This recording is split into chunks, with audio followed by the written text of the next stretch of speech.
Hər vaxt xeyir olsun dəyərli izləyicilərimiz, traderlər, həmkarlar, iqtisadçılar. Bugün martın 17-si olan texnik analiz nəzər çatdıracağım və YouTube kanalında ətraflı videonun ardına baxa bilərsiniz. Qafar İmanverdiyev yazın və ətraflı baxa bilərsiniz.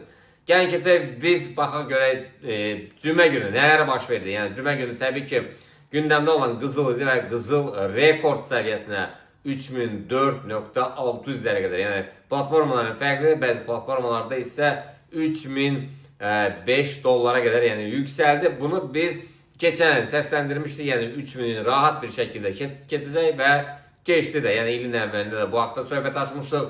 Bugün nələr baş verəcək? Yəni bugün dünən Bitcoin-də yəni maraqlı hadisələr baş verdi. Yəni funtun olan rəqabətinə bugün baxaq. Funtun olan rəqabəti bu həftə full olaraq yəni çox vacib xəbərlər var. Yəni diqqətli olun.